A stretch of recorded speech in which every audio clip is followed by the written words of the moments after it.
महालक्ष्मी च विद्महे विष्णुपत्नी च धीमहि तन्नो लक्ष्मी प्रचोदयात्। धर्मातील प्रत्येक महिना हा कोणत्या ना कोणत्या देवतेला समर्पित आहे। त्याचप्रकारे मार्गशीर्ष महिना हा भगवान विष्णूला आणि माता लक्ष्मीला समर्पित आहे। या व्रत कोणीही करू शकता, सुवासिनी महिला, कुमारिका किंवा पुरुष मंडळी। ज्यांना घरामध्ये सुख, समृद्धी, शांती, ज्यांचे विवाह होत नाही अशांनी कोणीही हे व्रत केले तरीही चालते। या व्रताचे तसे कठीण नियम नाहीत, परंतु मनभावे जर काही व्रत केले तर त्याचे फळ आपल्याला नक्कीच मिळते। त्यामुळे महालक्ष्मीचे व्रत हे प्रत्येकाने करावे। हे व्रत केल्याने आपल्या घरामध्ये सुख, समृद्धी, धनधान्याची भरभराट राहते आणि आजारी व्यक्तींचेही आरोग्य सुधारण्यास मदत होते।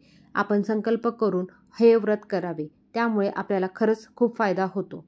चला आपण हे करण्यापूर्वी सुरुवात कशाने करावी तर आंघोळीच्या पाण्यामध्ये चिमूटभर हळद टाकून हे व्रताची सुरुवात करावी। मुख्य दरवाजाजवळ आपल्याला हळदीचे पाणी शिंपडायचे आहे, हळदीचे लेपन करायचे आहेत। यानंतर आपल्याला हळदीचं पाणी हे तुळशीला द्यायचं आहे, तेथे दिवा बत्ती लावायची आहे आणि मुख्य दरवाजावरती आपल्याला आंब्याच्या पानांचं तोरण लावायचं आहे। या ज्या गोष्टी आहेत त्या सकारात्मकता आणते आणि आपल्याला व्रत सुरू करण्याआधी आपल्याला घर तसेच पवित्र करायचे आहे। या दिवशी कोणतीही महिला सुवासिनी आपल्या घरी आली तर तिला हळद कुंकू केल्याशिवाय जाऊ द्यायचं नाही। या दिवशी विशेषतः गुरुवारी घरामध्ये साफसफाई ठेवायची, हे माता लक्ष्मीला खूप आवडते। त्यानंतर आपल्याला पूजे मांडणीकडे वळायचं आहे। या दिवशी आपण काय करायचं आहे, आधी संपूर्ण घरामध्ये गोमूत्र शिंपडायचं आहे। का तर कारण आदल्या दिवशी जर कोणी नॉनव्हेज खाणारे असतील किंवा कोणी न पाळणारे असतील तर अशा वेळेस आपण घर पवित्र करून घ्यायचं आहे। संपूर्ण घरामध्ये कापूर आणि गुगुळचा धूर करून घ्यायचा आहे आणि मग ज्या ठिकाणी आपल्याला ही जागा म्हणजे मांडणी करायची तेथे एक चौरंग मांडायचा आहे, त्यावरती लाल कापड अंथरायचं आहे।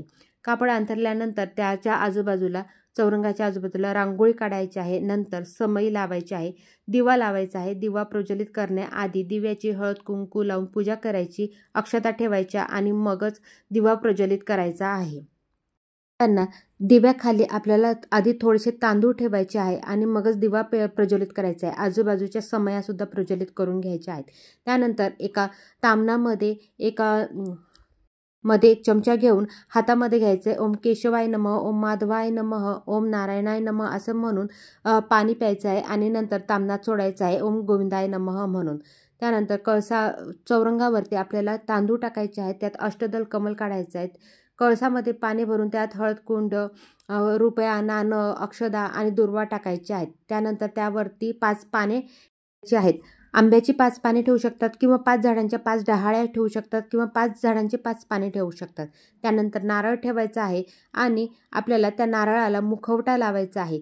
लक्ष्मी मातेचा मुखवटा असेल तर तुम्ही नक्की लावा, नसेल तर डोळे, नथ असं लावू शकता आणि तेही नसेल तर साधा मरवट भरून कुंकू भरून त्यावरती ओढणी लावायची। परंतु जर तुमच्याकडे असेल तर ते देवीला, लक्ष्मीला अतिशय लक्ष्मीचं रूप येऊ द्या, इतकं छान सजवायचं आहे। बऱ्याच महिला आता सजावटीकडे खूप लक्ष देत आहेत। बाजारात अतिशय छान छान असे मुखवटे आलेले आहेत, अक्षरशः देवीचं रूप उतरतं या प्रकारे ते लोक सजवतात। असं सजवल्याने प्रत्यक्षात आपल्याला ते देवी अवतरल्यासारखा अनुभव होतो। त्यानंतर आपल्याला समोर एक विड्याचे पान ठेवायचे आहेत, तेथे गणपतीची स्थापना करायची आहे। आधी थोडे तांदूळ ठेवायचे आहे आणि त्यावरती गणपती ठेवायचा। गणपती नसेल तर तुम्ही सुपारी सुद्धा ठेवू शकतात। त्यासमोर आपल्याला हळद कुंड, खोबरं, बदाम आणि रुपयाचे नाणे यासारखं आपल्याला ठेवायचं आहे। गणपतीची पूजा करायची आहे। पूजा झाल्यानंतर आपल्याला बाजूला लक्ष्मी मातेची पूजा करायची आहे। जर लक्ष्मी माता असेल तर नक्कीच लावा, पण गणपती असेल तरीही चालतंय। त्यानंतर आपल्याला गुरुवारच्या पुस्तकामध्ये एक श्रीयंत्राचा फोटो येतो, तो फोटो ठेवायचा आहे। जर जुन्या पुस्तकांचा असेल तर याला लॅमिनेट करून ठेवायचा आहे आणि हाच फोटो दरवर्षी ठेवायचा आहे। या फोटोमध्ये आपल्याला धन, सुख, शांती आणि सुख समृद्धीचे असे यंत्र दिलेले आहेत। आपल्याला त्याची पूजा करायची आहे। ही पूजा मांडणी करताना सर्व झाल्यानंतर आपल्याला 5 फळे ठेवायची आहेत, दूध ठेवायचं आहे, खोबऱ्याची वाटी आणि खोबरं ठेवायचं आहे। प्रकारे पूजा मांडणी करायची आहे। फोटोमध्ये दिल्याप्रमाणे सर्व मांडणी करा। इथे तुम्ही ठेवण्याच्या ज्या 5 लक्ष्मीच्या कवड्या असतात त्या सुद्धा ठेवू शकतात। तुम्ही श्रीयंत्र असेल ते श्रीयंत्र तिथे ठेवू शकतात। शॉर्ट व्हिडिओमध्ये शुभ मुहूर्त देईल, त्या शुभ मुहूर्तावरती ही पूजा मांडणी करायची आहे। वेळेमध्ये पूजा मांडणी करू नका, नाही तर व्रत केल्याचे काहीच फळ मिळणार नाही. कथा वाचायची आहे, नंतर आरती करायची आहे आणि नंतर नैवेद्य दाखवायचा आहे. संध्याकाळी उपवास सोडायचा आहे. दुसऱ्या दिवशी पूजा मांडणी उचलायची आहे.